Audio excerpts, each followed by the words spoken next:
Just a few examples of the sort of work that we're doing, and this is what I was saying before about the need to turn this back to Western Australia.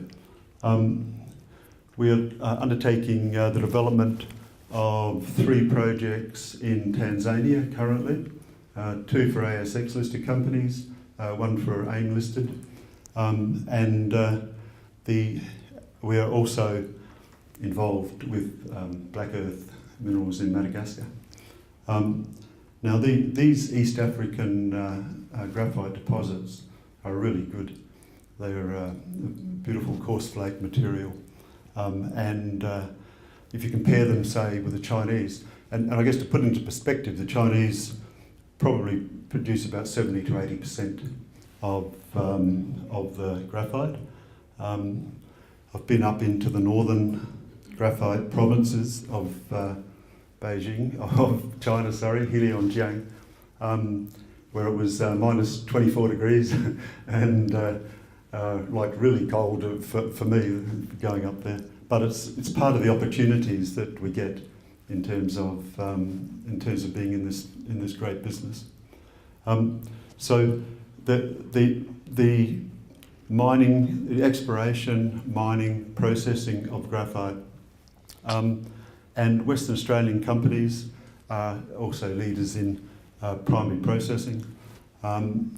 The ores that are in East Africa are so much better than the Chinese, but there are also graphite ores in Western Australia and in Australia.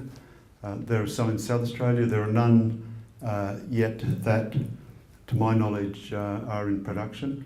There was one operation in South Australia that was for a little while, but is no longer.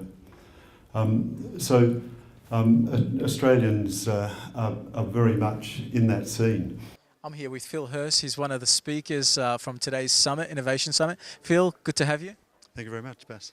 Phil, really enjoyed what you shared about graphite. Most people were talking about lithium. What's your view on the future with graphite? Graphite's got a great future, but it's not just in the battery markets. It's across a wide variety of applications. And is it something that you're seeing that's going to be more in the building industry as a material, or you're saying outside of batteries, or in other technologies? Certainly both. I mean, the mainstream use of graphite at this stage is in the traditional uses, such as the lubricants and the refractories and all the things that graphite's been used for the last 20 years. But the growing parts of the business will be in the expandables that are used in the building industry, in graphite foils, and in the battery market. And how do you see that panning out for a WA economy?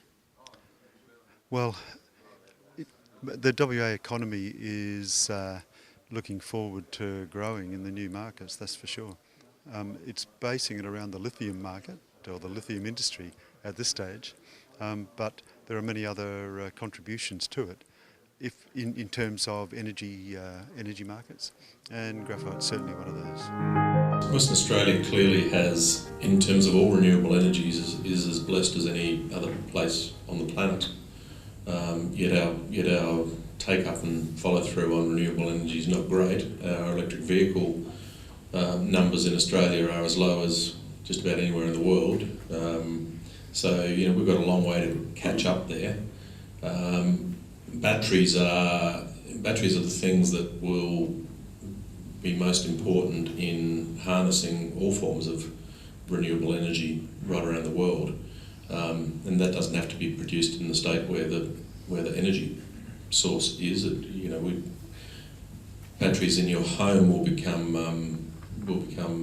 a huge market, and the mega batteries, the size of the one that was built in South Australia, which I was at the Tesla function the other night, and they said that was the biggest battery in the world, but the one they're about to announce will be 10 times that size. So that puts into perspective, the scale and the opportunity of building those components for those batteries, because that's massive. Phil, it's a pleasure hearing you speak about the lithium processes that are happening here in WA. Can you tell us a little bit more about the involvement? Yeah, so Tianqi is a Chinese company, and we run two large lithium processing plants in China. We also own 51% of the Greenbushes mine in the southwest of Western Australia, and that supplies more than a third of the world's lithium comes out of that one mine. So we've made a decision to build a large lithium hydroxide processing plant here in Kwinana, and we started construction on that in October 2016. Fantastic. This is really good news for WA and our economy. What made China choose this particular location? Oh, look, there's a number of reasons. Certainly it's close to the mine, and previously we were exporting concentrate from the mine and processing it in China. And also it diversifies options for our customers so that they have options outside of China to buy from as well. We're going to be producing the highest quality lithium hydroxide in the world, and we believe we can do that in Australia because of the technology and the innovation that's available here. So it's a multitude of reasons for us building here, but it's a great thing for Western Australia, obviously. Western Australia has a lot of lithium mines all around the state, and there's a number of players who have said that they'll follow us into downstream processing. A few announcements quite recently around that, so we're fortunate that we're a couple of years ahead of the competition, and we're fortunate to own such a great mine and resource.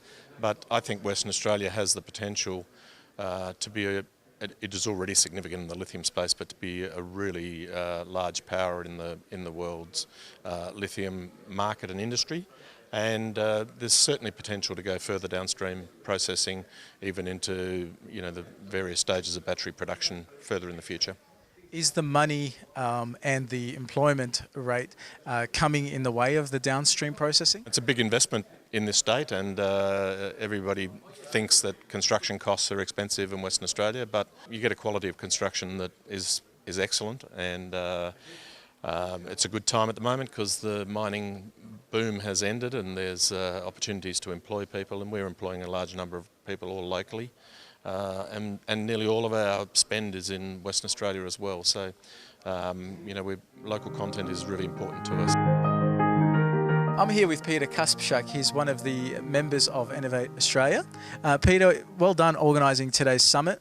Well done pronouncing my name. So. Thank you. It's a wonderful name once you know how to pronounce it, Kasprzak. So Peter, what does it take to organise a great innovation summit like you did today? Oh, first of all, thank you for saying great. But look, we're very fortunate because we have the governor today, and that was a good surprise. And also we had the minister earlier. Although the minister couldn't stay for longer. Bill Johnston, Minister for Mines and Resources. Look, we planned this event quite a while. I think 2-3 months ahead. What's happening right now in Western Australia in the lithium space. Some people know that actually we have a delegation from Tesla. We actually met with them a couple days ago actually. That was in US Consul's home. There was a soft launch of the report that actually Cameron Edwards was launching as our last speaker. Cameron was launching the report of Lithium Valley. So it's incredible what is happening right now. And we had also Indian Consul General Amit Kumar Mishra here in the audience, and I had a chat with Amit, and yeah, he was saying it was fantastic what's happening in Western Australia now. Yeah.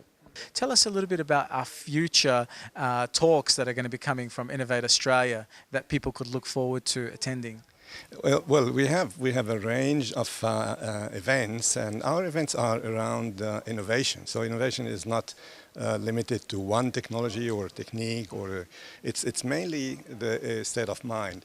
So we are actually always looking around for what is the next big thing and where we can contribute by bringing people together, because we know lots of people are working in different fields. They don't know that they are actually innovating. They are actually the next leaders of the society, of the community. So we try to bring them on and get them together and get them to present their idea and get out there. Thank you so much for your time, Adam. Thank you.